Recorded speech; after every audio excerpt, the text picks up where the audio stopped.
the church needs to create safe spaces for people to be in pain. That's why God, as a Black woman, feels so safe to me, because she gets it.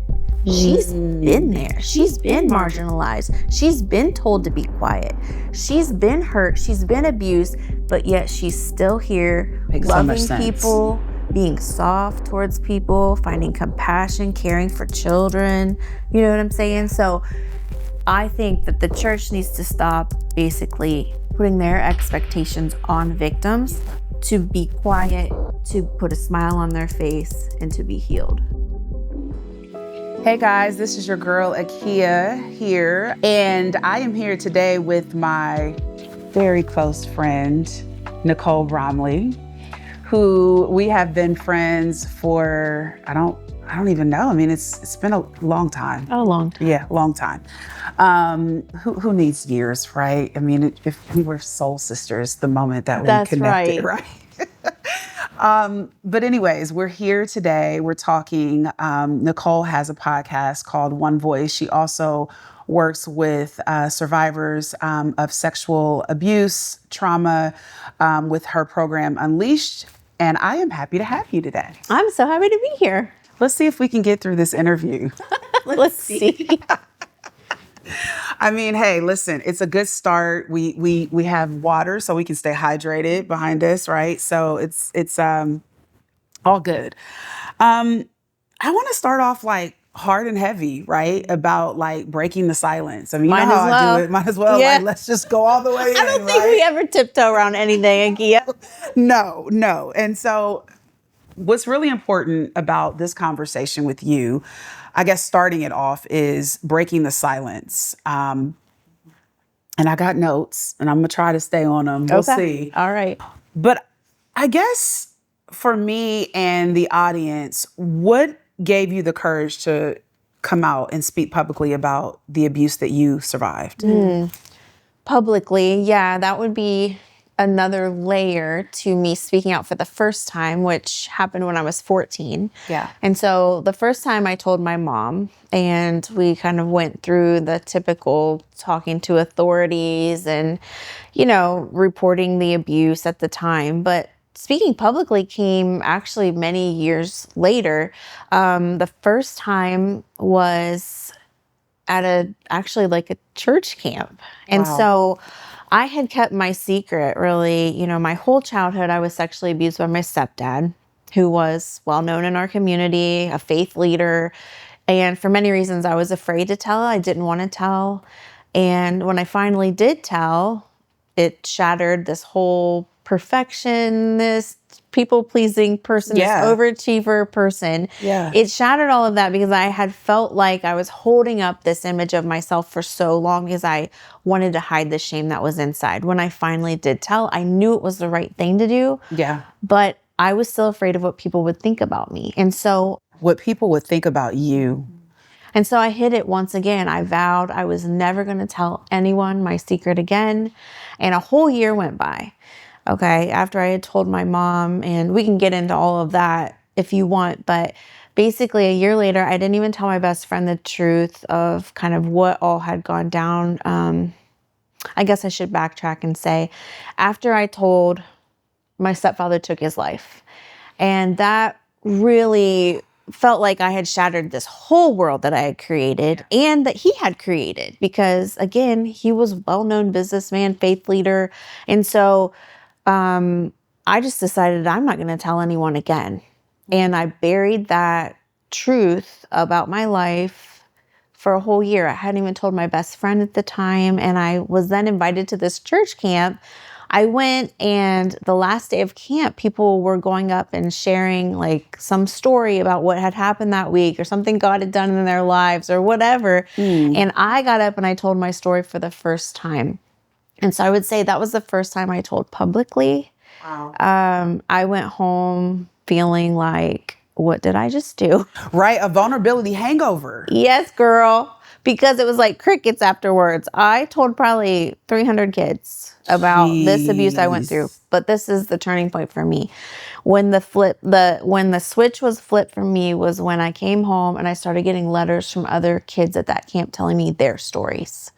Most of them had never told a soul. And they were saying, thank you, Nicole, for your courage to tell. I also am being sexually abused. And so that, yes. And so I was writing back and forth like pen pals back in the day, girl. Like helping them to tell their story, tell somebody they trusted. And it felt like, wow, like telling my story publicly for the first time was so scary. Yeah. But it was like, if I could continue to find the courage to tell, I would be helping others to tell their story. So that's really where it all began. And then my senior year of college was when I first stepped out to do it for the rest of my life. At this point, I've been speaking for 25 You've been years. doing this for a long time. Yes. You are definitely not new to this. Correct. 'Cause I tell my kids, I'm not new to this. I'm true to this, right? So you are definitely an OG when it comes to like telling your story and really paving the way, being a trailblazer, as I like to call it, for other people who are experiencing abuse or have experienced it. I think the question that comes up for me is, why do you think so many survivors stay quiet, especially like in the church? Oh, yeah. Well, especially in the church. You know, I think that for one, our abusers tell us to be quiet through many different ways: fear tactics, shaming. Many survivors of sexual abuse were told that this is something we are doing. And so if we are doing it, then we are both at fault. And so that's where the shame comes in, and you feel like you're to blame. And so what will people think of me if I'm participating in my own abuse? And so you keep it quiet for all of those reasons. And just the fear of, you know, what does change feel like versus staying the same? And sometimes you get so used to being a victim, you know what that's like. You know how to keep everybody around you happy, safe. Yeah. And to shatter that and be the one that told, you don't know what's on the other side of that. And sometimes that's more scary.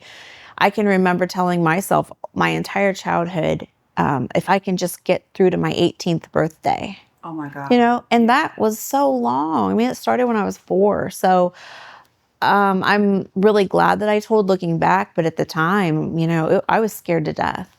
Yeah, it's interesting you bring that up about, you know, not knowing what's on the other side of telling your truth or telling your story.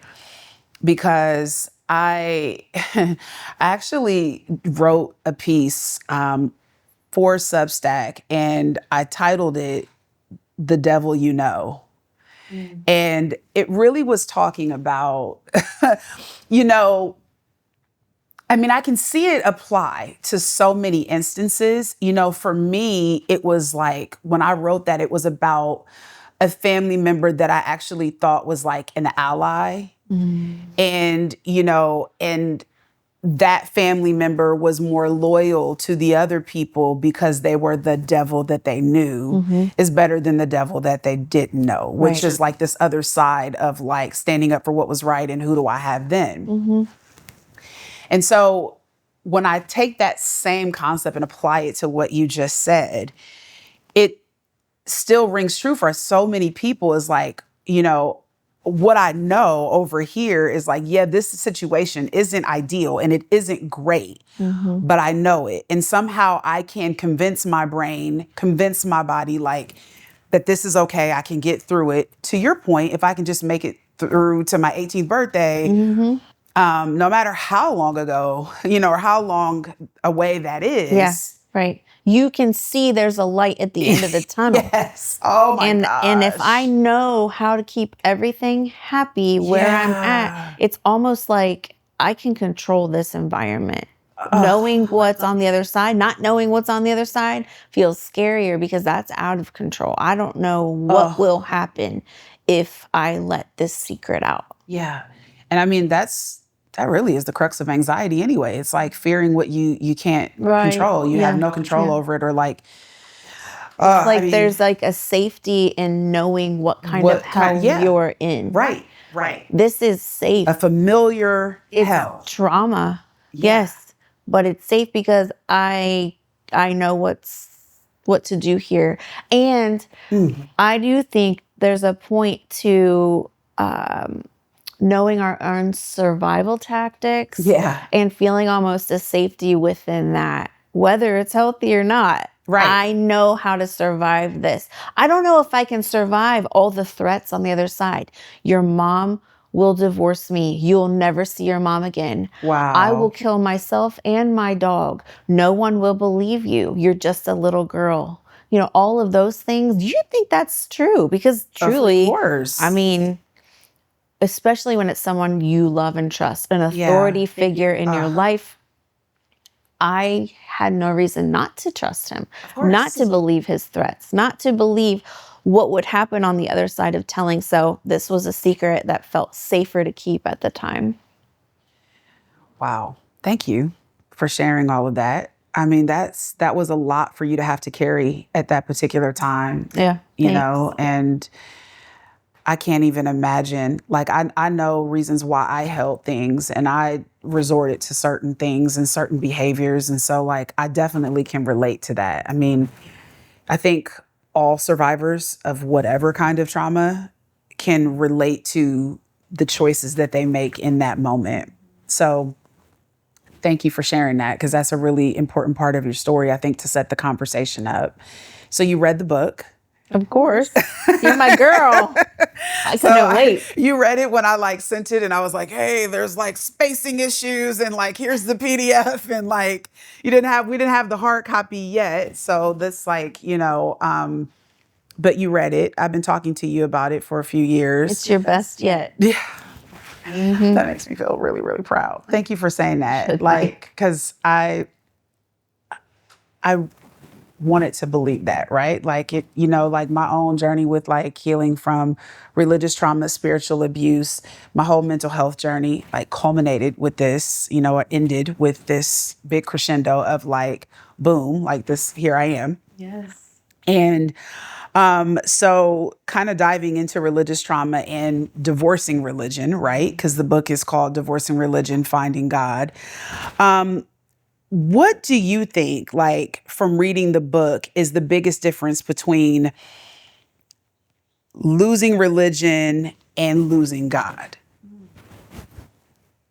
I would say the biggest difference is being able to separate the two. I mean, I think for so long, especially when you grow up in like a almost high control religious home or environment, you feel like God and religion are the same thing and you cannot separate them. So I love the question, what's the difference? I think just knowing there's a difference is the starting point. Yeah. Because I think, you know, a lot of times there's a lot of spiritual bypassing that happens for survivors of sexual abuse. There's a lot of toxic positivity. There's a lot of putting your head in the sand when it comes to trauma. And so when you're able to separate religion from God, I think there's healing possible. For me, when they were married together, it only caused more injury for me and for so many survivors I work with,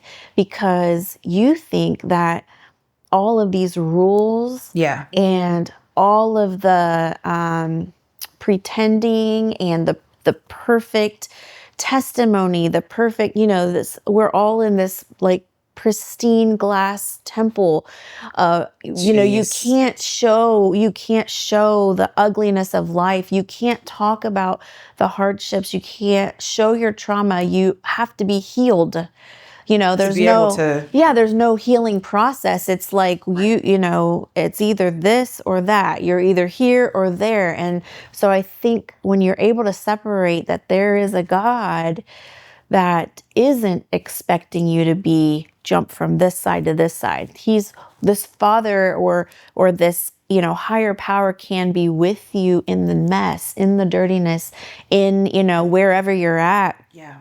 That's so much different. Yeah. It's liberating. It is. To hear you say that. You know, like I am so jumping like ahead, but you said something that is just like sparked something in my head. So but it goes with my next question, because I was going to ask you like what harmful theology like has kind of maybe interrupted the healing process for you. But there's something that you said that I want to point to. you said God as Father. And one of the things that's been really interesting and also difficult in my journey, I think you know where I'm going with this. Yeah, because it's difficult for me. When I said it, Right? there's something there, but and I'll let you ask your question, but I will say, I think that that's part of the process of healing from both religious trauma and sexual abuse is language. And at some points in my journey, that mattered. That was comforting for me. Yeah. And there's other points where it sure isn't. And allowing myself to be where I'm at. Where you are in this experience. Today. Yeah. Could be different than yesterday. 100%. But the reason why I say that is when I said that term, it made me think, your listeners and you yourself, that might not have resonated. I almost wanted to back up. But for me, I know there's been times where it's been helpful, but it's not for everybody. Well, yeah, I mean it's so funny. I've been deconstructing for a little over 10 years, right? So we would talk about process, right? I mean, it's been a long process. And during the process, there were times that I couldn't even refer to God as when they would say in church, when I was still attending services, God, your Father. I'm like, what the fuck? Because my natural father used that very language to keep me from asking questions. So by nature, if somebody were to ask, what is one thing about your personality? I'm a very curious person and very inquisitive, always have been. And so I think that was probably why my dad wanted to stifle or control that a little bit, is because probably his worst fear is me doing probably some of the things that I'm doing now, which is questioning everything. Yeah. I have a very broad mind and I'm open. And I've always been that way. And so seeing God as Father when I was going through the very beginning stages of healing my religious trauma was so tough for me because I have such a troubled relationship with my dad. And so I have no concept of a positive relationship with my earthly father. Right. So therefore, it's damn near impossible for me to even imagine a spiritual, of some higher power, male figure, father figure that I cannot see, that I have no context for. Because all I have is a context of my father cheated on my mom repeatedly. My earthly father and my mother fought incessantly. And so there's just a lot of memories, one of my earliest memories that I talk about in the book is when I was 4 years old and I see my dad standing over my mother and wrestling with her over, dishwashing liquid money. Right. And so for me, I'm like, would God the Father do that? So my whole life from 4 years on to the point that I got in my deconstruction where I felt like it was safe to refer to God. I mean, I even got it tattooed on my fingers. That was when I knew that I was at a good process. It's when I was able to tattoo Abba on my fingers for Heavenly Father. But I tried not to make my dad angry. And so my whole thing of being in church or in the religion was not to anger God. And performance-based. Yeah. And so I guess for me, it's a long way around. But for you, do you hear that as a common thread with the survivors that you've worked with? Oh, absolutely. I think it's very common for the exact reasons it was hard for you. Yeah. And may still be. Yeah. And I think, even when you've come a long way, for me, I've come a long way. And I will have moments where, I may be I may be in a church setting, or I may be in a counseling setting where someone's talking about God in such a kind way, but it's still hard to grasp when they use the term father, right? And so there have been seasons for me where I've chosen to see God as a mother figure, and the nurture of a mother, and just the safety that had felt for me. Wow. So there's many times in my life where that feels good. But there's other times in my life, especially early on in my healing, where I felt like I need to separate earthly father from God, but it was in a way where God is a perfect father. And that felt good to me. It was like all the things I wanted in an earthly father, I could place on this higher power of God as a heavenly father. And that felt good at the time. But then there became a time where it didn't feel good, and where I wanted, it's just always been about safety. And how do I feel safe in a spiritual relationship? Yeah.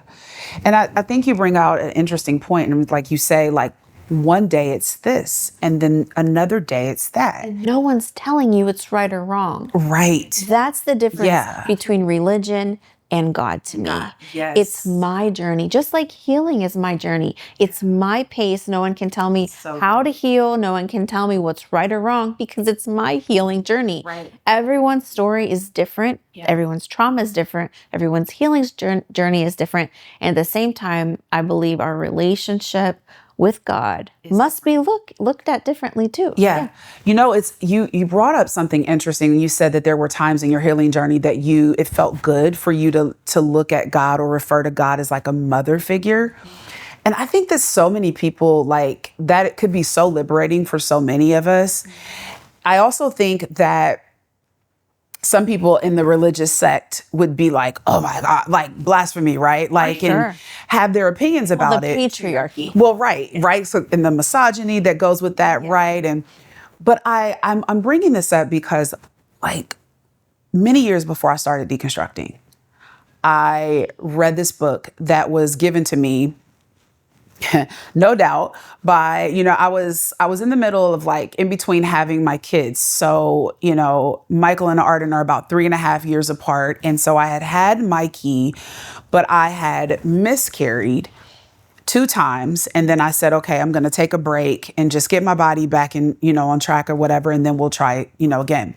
And so in between, I read this book, and I for the life of me, cannot remember what it's called, but anyways, it was definitely not something I would recommend for somebody who is deconstructing, because it is very religious in nature, right?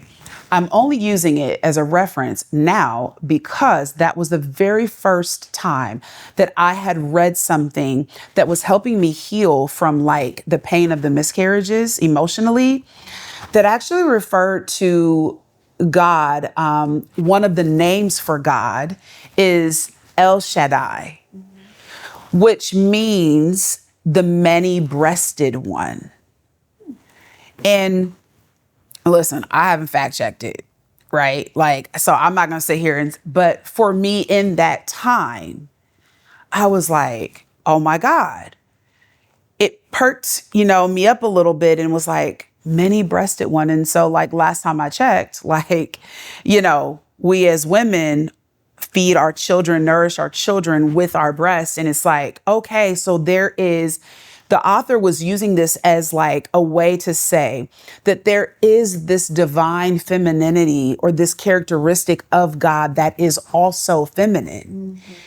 And that it's okay to see it as such. And I was like, the rest of the book, yeah. Okay. But that part really stood out to me. And I never really looked at God like just as solely patriarchal or masculine after that. And so when you say that about, that being very intricate in your healing journey some days, because healing is not linear. at all. Like there are ebbs and flows, but I also like to say that it's circular because sometimes like, you're here, right? And then you go around the mulberry bush we go, and you come right back to the same place that you used to be at. But the difference is that you don't necessarily look at the same trauma with the same perspective. Right. And that's healing, to be able to look at that same thing and almost have different feelings towards it or see it from a different vantage point. I think that's true healing. Yeah. I mean, which is why, obviously, like, I can have Abba, which is, I believe Greek for, father, and like and so when I started deconstructing and then I started like healing my relationship with God, I was like, okay, yeah, like I can separate my earthly experience with the Father from what my heavenly experience or my spiritual experience with the Father is. And I said, and therefore I am going to like tattoo this because this is a monumental point in my healing journey. Now It's a marker. It's a marker, which are like all of my tattoos, right? Which is like not, I didn't stop there, but to your point, like it was something that was huge for me, like, on the journey. So I don't know. I mean, I feel like, that was one of those moments where I could nod and be like, I'm ready to move forward. Yeah. Yeah. Because God, not religion, is such a large thing to comprehend. Yeah. And I feel like we can all, if we're open and curious about that relationship and who we are in relation to God, there's always some characteristic that can be seen in a different light. So my best self connects to God as a Black woman.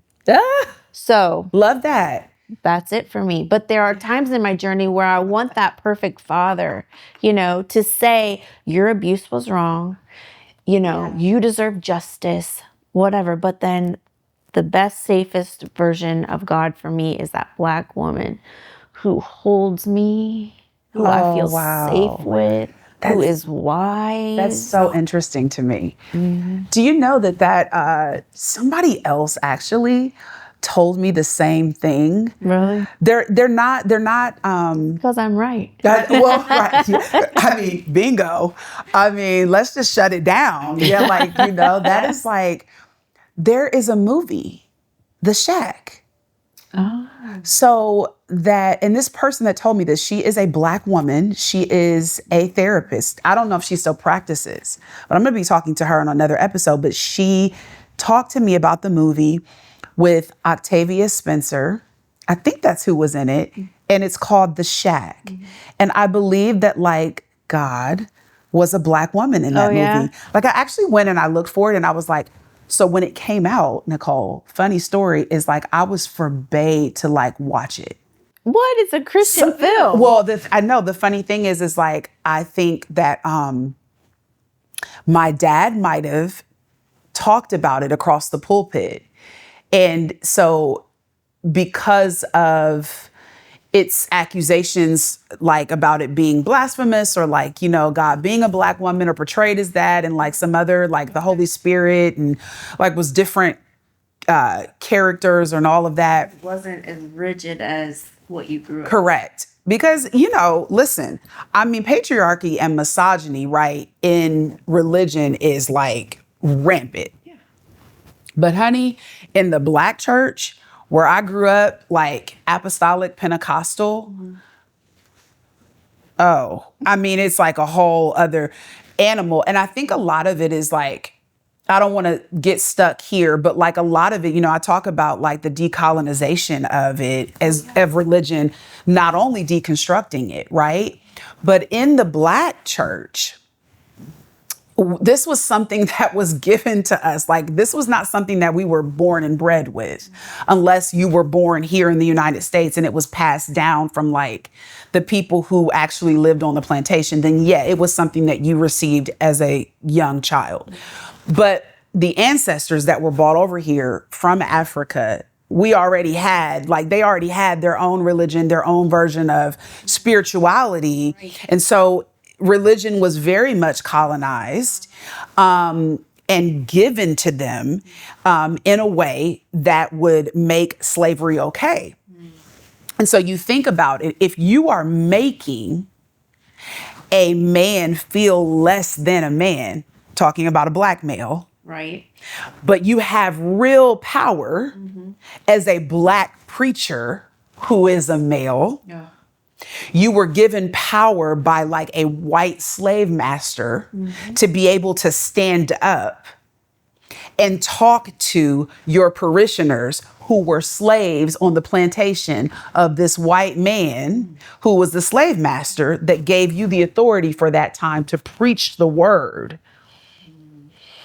You could imagine the roots of what that patriarchy and misogyny, because I don't feel like I'm a man unless I'm up here preaching to you.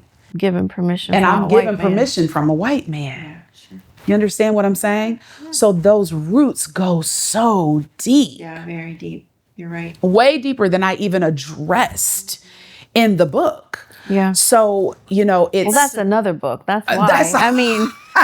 God. And I don't know, to be honest, I don't know if I even want to write that one, but that's a whole other story. Yeah. Right. But it's layered and it's all like interwoven in there together. And so I think on that note, you know, when we talk about patriarchy and misogyny, a lot of these survivors are silenced. Yeah. And I guess from one survivor to a bunch more, right?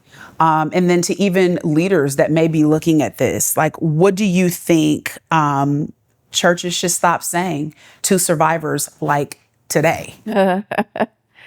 Girl, let me get my list out. I mean, right? Like, it's like Santa's naughty nice list. I mean, I just think the main ones would be, you know, just expecting that if you have a relationship with God, that there's no healing to be done, that it's just done. Like, you know, people want to say you're healed in Jesus' name. Well, it is not that simple. There's no period on the end of that. Like, we are still going through dot.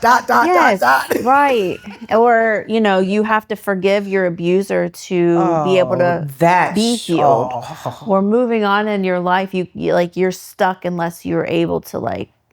And for some people in the church, they don't even expect you to offer forgiveness. They want you to reconcile. They want to see you in a relationship with this person who has abused you.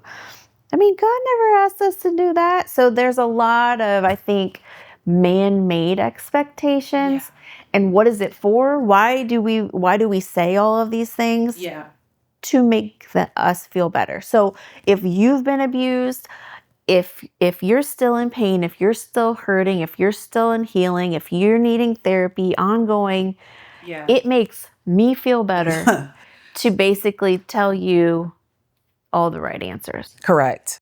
But what we know now is having a safe, compassionate listener is the true way the church should be showing up. The church needs to create safe spaces for people to be in pain. That's why God, as a Black woman, feels so safe to me, because she gets it. She's been there. She's been marginalized. She's been told to be quiet. She's been hurt. She's been abused, but yet she's still here, loving people, being soft towards people, finding compassion, caring for children. You know what I'm saying? So I think that the church needs to stop basically putting their expectations on victims to be quiet, to put a smile on their face, and to be healed. Mic drop. You saying God is a Black woman? Like, I'm just like, wow. Like, it's fun to talk about. I don't get to talk about that, but it's so profoundly. Have you ever said out loud, God is a Black woman, to people who are not Black, and they look at you like you have 10 heads? Yes, I have. Really? Yeah. What is the response that you get? Well, I think it's surprise because they've not heard probably someone like me say that. Yeah. But then it's also like, oh yeah, that makes sense That because of tracks. who I am. Yeah. So I think for people who, I mean, I've only said it to people who really get me. I think Well, now the whole world is going to know. good. They should. It's my truth. And I just want to say that I affirm you in your truth. I feel so seen because I am a Black woman. You are. And that makes me feel like really, and that makes me feel like to have one of my dearest, closest sister friends say that. Like, I don't think people understand how like affirming that is, you know, for me, because as a Black woman, because to your point, Black women have been overlooked in many different sectors and not seen. Yeah. And in so many places told to be quiet, you're too much. It's And I want God in my life to be too much about what I've gone through. I want her to say, I want her to say to everybody that this was real, that this matters, that she would stand up and fight and be too much for me. That makes me emotional. I mean, Because it's not just the soft understanding side, and it's not just the wisdom from experience and watching everybody else work, but it's also the willingness to fight for justice when she's called to. which in many respects, like, I'm probably going to make people mad and piss them off, but I don't care because I'm going to just say it. In many respects, knowing your journey and knowing your story and know how you fight for people and how you advocate for people, suffice it to say, you are the divine. You operate in that divine feminine energy that you are channeling, that you are spreading. Like, that is so much inside of you and who you are. It's so interesting. Like, it's for me, like writing the book, like I never intended for the book to be about somebody finding God outside of themselves. Like, it was more, I mean, if that's what you do, that's what you do. Like, I'm okay with either scenario. I never said that it was in like definitely had to be this way or that way in the book, which, you know, some people, if you want an answer, you know, you're not going to love the book because I don't give you an answer. Right. You know, I invite you to get curious, right? But like, I would stand 10 toes down and say to you as my friend, and even if you weren't a friend, that like you have the divine energy in operation within you. Like, every single person that you talk to, like, when you're talking to somebody with your program, Unleashed, or like when you're interviewing somebody on your podcast, like that divine feminine, justice-driven energy operates in and through you. And people feel it. Like, I felt that when you said that to me. So like, I mean, I know like, obviously, you know, we have more questions to get through, but like, I'm stopping here and I'm just acknowledging that in this space is like, I think so many times, like, we look for this external validation or for God to be something outside of us when really God is operating inside of us. It's the integration. I think that, I feel like I've experienced that in my own healing. Where it's not trying to get approval. It's not striving and, you know, is my ministry doing enough for me to feel like maybe somehow it'll heal me? No, it's what is within. And am I operating out of this integrated sense of myself and knowing that my relationship with God is authentic and I'm listening, you know, to myself and to the higher power that is within me. Yeah, I love that. That's already like giving you everything that you need. Yes. And trusting. Yes. Trusting your intuition. Yes. Yeah. I mean, it's like, part of high control religion, right? The system, right, of religion teaches us to look outside of ourselves and to look to a system, to look to the hierarchy presented to us from that system for the answers, which ultimately teaches us that, like, what we are, who we are, and what we have inside, we don't have enough.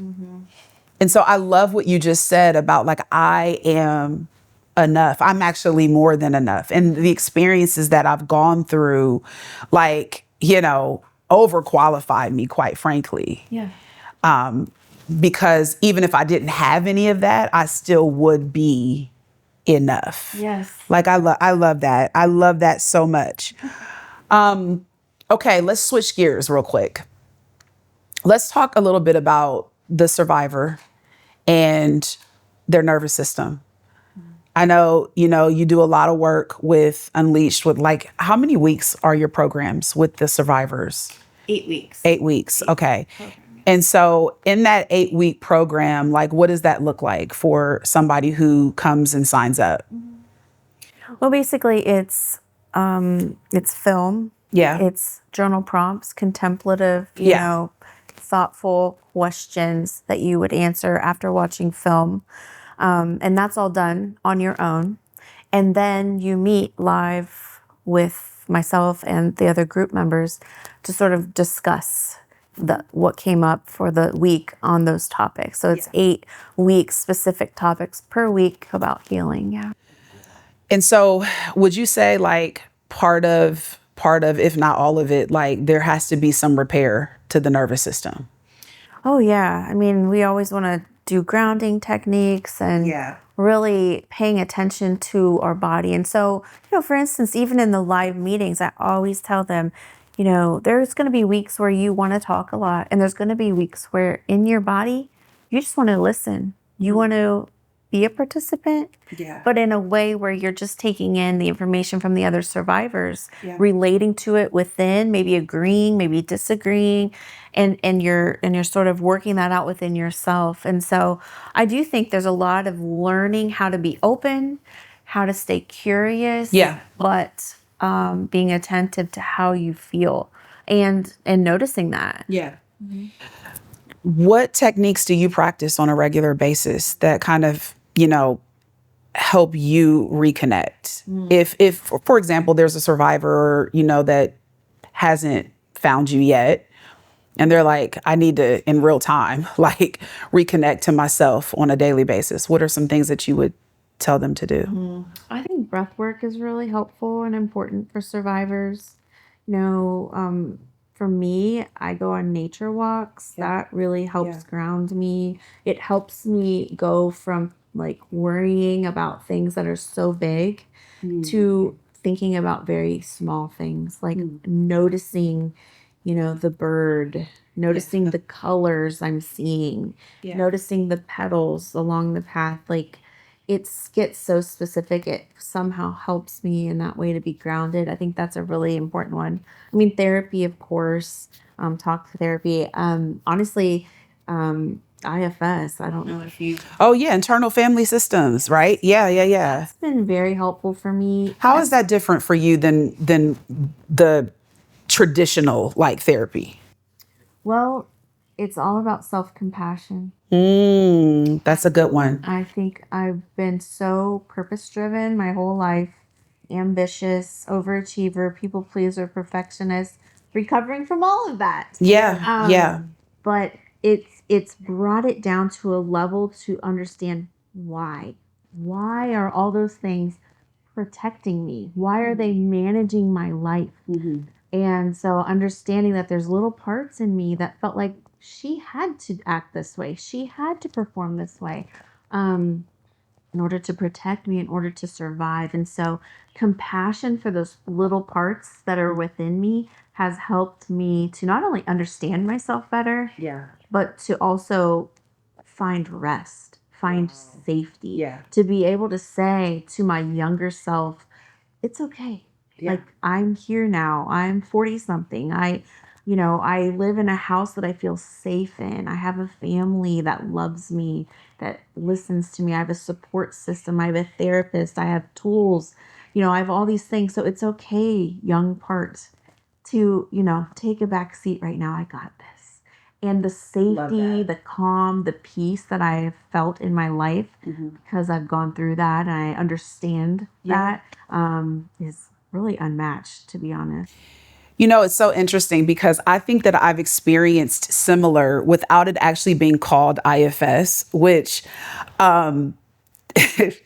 it's wild though how like I didn't even know how similar just recently like our healing journeys have become. But you remember I talked to you about doing hypnotherapy. Oh yeah. I probably looked at you cross-eyed. Yeah. No, I know. But the funny thing about the hypnotherapy for me was like, it wasn't at all like what you see on TV. Like when you see on TV and they're like, sleep now. Yeah. Like you're just like, no, it was not that at all. Like she kind of like did like a slow walk for me, like down and, and counted down and had me take some breaths and all of that. And my practitioner was like virtual. So like I wasn't on her couch, like I was in my own space. And she said that she preferred to see people virtually because they're in their own space. And so I was like, okay, well, that's fine. Like I'll fall apart at home. Yeah. Right. So I say that to say that when you started just sharing about the little parts of you, right? So as well as I do about like my whole eating disorder story, right? And so I called the drill sergeant part of me. I named her. Yeah. And I actually thought that like I was weirded out actually when I came up with the name and how easily I was able to come up with the name and how she was a Black female, but not a godly, nice Black female. She was like literally like drill sergeant. I mean, picture female drill sergeant, Black woman, the curly hair, like that was like really big roller curls, like curled like this, drill sergeant hat, skirt down to like mid-calf, jacket with a belt, standing with her hands like this with a whistle in her mouth. Like that was like high commanding officer Bonnie. Wow. And I created this, and I think hypnotherapy actually helped me like really tap into creating visual pictures about like how I'm seeing things and help me tap back into like that imagination of a little girl that I had as a child growing up. And so when I was in very early on in my hypnotherapy sessions, researching and writing this book, I was introduced to Bonnie. Oh. And Bonnie was responsible for keeping me safe. To your point, she was responsible for keeping everything under control. Yeah. So like when mom and dad were fighting and I didn't know what I was going to wake up to the next day, when mom would storm off in the middle of the night, like, and I didn't know if I was going to see her the next day, like, everything's okay, Akia. And then Bonnie, as I got older, went into controlling like, okay, we're not going to eat this. We can't eat that. You deserve to like have this because you did 1,000 crunches in your room. So like it went into very controlling like mechanisms for like my eating and exercise and all of that. And so I got to a place right when I was rounding out my finishing the edits for the final like parts of this manuscript. Yeah. That I was able to lay Bonnie to rest. Wow. And in one of my hypnotherapy sessions, Bonnie, I was able to just realize that Bonnie is really tired. Yeah. Yeah. She's ready to be laid to rest. Yeah. And so I instead of getting a tattoo of Bonnie, because I was not going to put a drill sergeant on my body, right? No. I went on Amazon and ordered like a toy drill sergeant hat. Okay. I don't know. I tapped into this really visual side of me. Like I needed a visual like of this. And so this drill sergeant toy hat, yes. Yes, exactly. So this hat is upstairs in my closet, sitting there with all the other hats. And every day I walk past that hat. Bonnie is laid to rest. Yeah. We don't need Bonnie anymore. Yeah. But you said it's something very powerful. A lot of times when we have parts of us that have served us well, we want to just bury them and forget that they ever existed. And I did not feel that was necessary. I wanted to memorialize her. I wanted to honor that part of me that kept me alive. Yeah.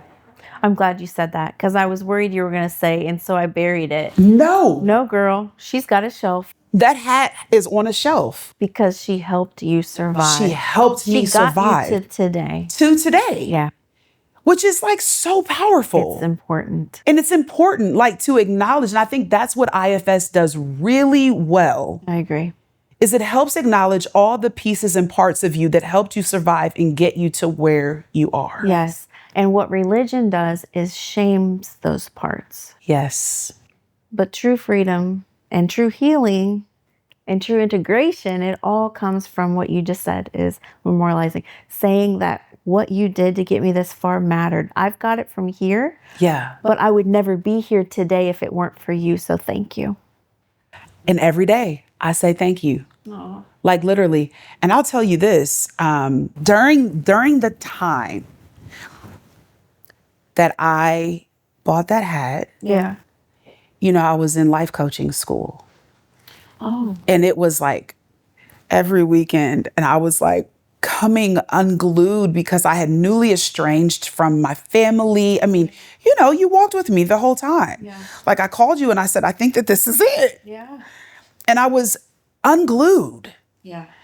And so I'm in life coaching and I buy the damn hat. I'm walking by it. And, you know, I lie to you not. And listen, and I'm telling you, I believe in signs from above. I do. The universe, higher power, the divine, whatever you refer to God as, or that higher being as. Nicole, I kid you not. I buy that hat. I put it up in my closet. And I get out of the shower. Mind you, my house is cleaned by these professional people every week, so my mirrors are not dirty. I see a heart on the mirror, like from like the fog from the shower. Yeah. And it's like there every day. Every day I get out of the shower, no matter what, morning, noon, night. Do you know that that was back in the fall when I was in life coaching and I bought this hat, okay? This is 7 months now. Okay. 7 months. I have taken God knows how many showers. That mirror has been clean God knows how many times. And do you know that just this morning that heart is still there? Really? Swear. Oh, wow. Swear. I am saying that because I'm circling back to what you just said about self-compassion. More than anything, that heart on that mirror is about a reminder for me to be compassionate with myself. Yeah. Yeah. And it is not lost on me that came at the same time that I bought that hat to memorialize Bonnie. Yeah. Compassion for everybody, all the parts, all the things. Yeah. And you could live the rest of your life so annoyed with Bonnie. Oh, yeah. I did for a long time. It stopped my healing. Yes. Like in its process. Yes. I just kept like. And then I think when we do that, Bonnie she starts marching louder. I mean, absolutely. So absolutely. The compassion for her and honestly the gratitude helps her almost to put her hat down herself. I mean, to be honest with you, that was literally like, that was the moment of integration that happened. Yeah. Is like, it was like, man, I'm really tired of Bonnie. And Bonnie was like, and I'm really tired. Yeah. Like, so how about us, let us be tired together. And I think I came to a place with that part of me where I was like, how could I, because really I was trying to like recover from like the eating stuff too. And like, you know, in the eating disorder world, we say that you never really fully get over it, but you always kind of have that noise. But I would talk to my nutritionist and say, how can I work with Bonnie? Oh, yeah. So instead of Bonnie saying, eat this, don't eat that, or you ate too much of this and not enough of that, how can I work with Bonnie to have her help me eat and take care of myself and nourish myself and show compassion to myself? And that was the moment where I was like, oh, Bonnie's like, yeah, I'm kind of tired. I kind of like, I'd really like to not have to keep you in line anymore. And you're like, you don't have You don't have to. You don't have to, my girl. I got it. Yes. So Beautiful. I mean, I love that. I love that you brought up internal family systems, because I think that that's a part of like therapy that doesn't get really talked about a lot. Well, I think when you're starting healing, it can be a little weird. Yeah. It can feel weird to talk about yourself in that way. Yeah. Pieces and parts. And Yes. I think what helped me the most was just saying my inner child. Younger me. Yeah, younger. Little Nicole. Yeah. Because I felt like I could almost picture her. And sometimes we'll do that in Unleash in my support groups. They'll bring a picture of themselves when they were younger, so that you can look that person in the eyes and see, like, we'll talk about, what do you see? And everyone will say what they see in the eyes or the face or whatever. It's almost like we can get mad at that younger person for not speaking up soon enough, for coping in unhealthy ways that maybe we still struggle with today. But when you're willing to look at that younger part of you, that little person, and you see why. You see, oh my gosh, honey, you were so little and you figured out how to survive. I'm not mad at you anymore. How could you be mad at that? Yes. So the compassion, I think, is so crucial. That is so powerful. And then, you know, like, you just bring that full circle to what you said earlier about God being a Black woman. Yeah. Or just the compassion, period, of a divine presence. Right. Exactly. How would a divine presence be mad at that? Yeah. Or tell you how to heal. Right. Or tell you you're doing it wrong. Right. Or shame you for this or that. No way. Yeah. Yeah. I love that. I think this is a great segue into the aftermath, right? Like life after. I mean, you know, I don't know if you ever stop being a survivor, right? Like, we've all survived something, and so I don't know if you ever stop that, but like, there's a part or a point where you go from the identity, right, of the survivor to like you did, your purpose. Yeah. Right? Like I have. Yeah. Walking in the purpose. And I think we could both say, regardless of what we've been through, that we're both survivors still.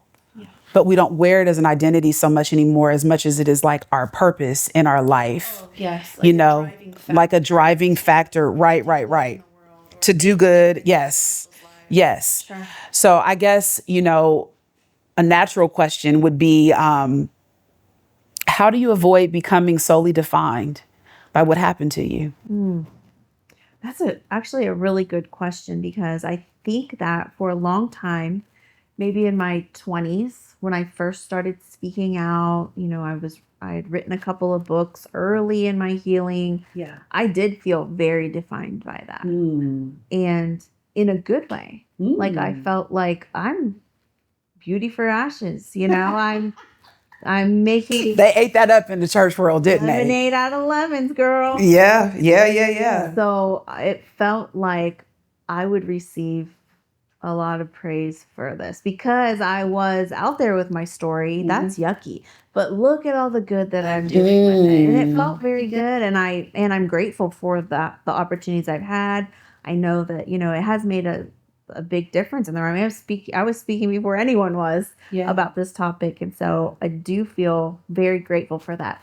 But I needed another side to me to be able to continue on in the work because it was hard. Yeah. And so I've always looked at it as like if you're in a rowboat, if you're only doing stuff related to trauma and that oar is the only one working, I'm only reading books about recovery. I'm only watching documentaries. Yes, you know what I mean? Yes. And this other oar never gets used. Yes. I'm just doing circles all day. Girl, okay? Wore out. Yeah. Tired. So I had to learn, to read a fiction book, to watch a rom-com, right? Like, as painful as it was for me, because yes, me. It's crazy. And yes, and I know you get it.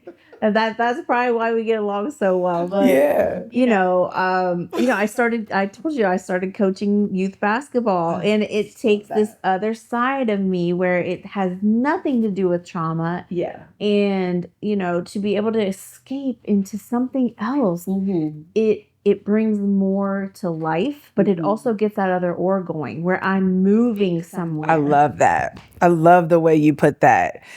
And I would say that that's probably really empowering for you. But so many people, as well as I do, we're on social media. I mean, we both have our thoughts about, how people show up on social and all the stuff. Mm-hmm. I mean, one of the big things that you alluded to earlier was toxic positivity. Oh, yeah. And that's really rampant on social media. You have some influencers that only show the good. Only show the good, right? And so I guess, there's a line, right? There's a line once, you climb up that mountain and you heal, or a little further in your healing journey, you feel real empowered. How can you continue, right, to be empowered and empower others without becoming guilty of encouraging that same toxic positivity? Mm-hmm. Yeah, that's good. I think it's what you always talk about is just being real with people. Yeah. It's showing all sides. It's being willing to say this is hard. And, I respect so much different platforms and authors and people who say, I'm taking some time away from Oh, yeah, for sure. Because for this sure. has been a lot. Yeah. And, things aren't always dreamy over here. Just because I wrote a book don't mean, So I think that Ooh, girl. keeping it real, being willing to model taking time away, being able to model, yes, I am in therapy. Some of my family members think you're in therapy? How? You're a leader in your field, and if I wasn't in therapy, I would not be able to do any of this. Girl, well, the reality of it is people are asking me right now, this book getting ready to come out and are you okay? And I'm like, I don't know. I don't know. Right, I don't know if I'm okay. I do know that by 7 p.m. every night I'm fried. Yeah. So I'm saying that to double down on what you just said about taking care of yourself, the being authentic. Yes, showing up in the world in a real way, taking your time that you need away, but also taking care of yourself every single day. Yeah, knowing the things that I enjoy. That was a learning curve. Even when I had 2 books out at the time, and I remember thinking, what do I like doing? To do in my downtime. For fun? Yeah. Yeah. So I had to learn that. And I love laughing. Yes. Yes. No, you love to just be serious. And so a lot of it has been who? Yeah. Who do I want to spend my time with? And I had started to realize, and we've talked about this before, at Yeah, lunch or girl. whatever, but like making my circle smaller, Oh, that was a really big move for me because before when I was doing, Yep. trying to overachieve, checking all the boxes, only rowing one side of the boat, yeah. I was also spread so thin in friendship. I wanted to be friends with everybody and I wanted everybody to think they were friends with me, whether they were or not. But a big part of healing, growing up, maturing, and finding who I really am, and also being real with people, was knowing I'm not for everybody and everyone's not for me. And making my circle tighter and knowing who my inner circle is so I can be fully alive with them. So I can laugh at the craziest stuff with them and Yep. not worry about, showing up proper or polished. Being able to have my people, you are one of them, is so important to me to be able to find true belonging. Yeah. I mean, I think that that's like, God, I talk to women that are in our age group and they all say the same thing, but I think it's really important for people who have experienced any level of relational trauma. Yeah. Like, I think that's not lost on me that like we share that in common when you've experienced such heartbreak and disappointment from the ones who have posed to love you the most. Right. Finding that that place of where you belong, because like it's not really a matter of, I used to say this a while ago, but and I'm not the author of it at all. I forget exactly who came up with it, but like, I don't want to fit. I want to belong. Yeah. We're kind of bringing it home. We've talked a lot. So we've covered a lot, right? All the things, right? Like I still have like a page of things that I didn't ask you. We'll save that for another day. Okay. Two. Yeah, maybe. Yeah. But I do want to ask some closing questions that I think would be really relevant to people that obviously watch you, know you and your platform, people who don't, and then people who are just new to me and you. What gives you hope for today? For where we're headed, I guess I should say. The next generation. Yeah. What about the next generation? Say more. Well, when I started speaking 25 years ago, no one was talking about sexual abuse, especially not in the church. People had no words for religious trauma or deconstruction, as you were talking about. I mean, these weren't things. There was no working on yourself. There was no, mental health advocates who were out, doing what you and I both have been doing. It was like we were trying to figure it out. And now every time I get on Instagram, you see another influencer. Yeah. And they have language. Yeah. They're doing their work unashamed. Yeah. They get it and they get it early in their life and they're making new laws. I mean, I just feel like there's so much momentum. That's what gives me hope. I have hope that these things will change. There's so much story of pain for people. It's like everybody's got a story and that's hard. But I have hope because I feel like that we are slowly turning the ship where future generations aren't going to have to feel the silencing, the shaming. They're going to have the freedom to be who they are. And that's really beautiful to me. Yeah. I love that. And I share that same hope. What do you want survivors to take from this conversation today? I want survivors to know they're not alone, that what they've gone through doesn't define them, that there's hope for them, that there's healing possible, that healing's lifelong, and there's always someone out there that cares, that wants to hear their story, and that their story matters. All right. Tell our followers where to find you. Oh, you can find me at Nicole_Bromley on Instagram, and my website is iamonevoice.org. Well, you heard it here, folks. Authentically Akia. This is your girl, Akia, signing out with my girl, Nicole. It's been a pleasure to have you, to host you, to have this very important conversation with you. So thank you for being so open and showing up as vulnerably as you always do. I really appreciate it. All right, guys. See you soon. If this resonates, like, share, follow, or subscribe.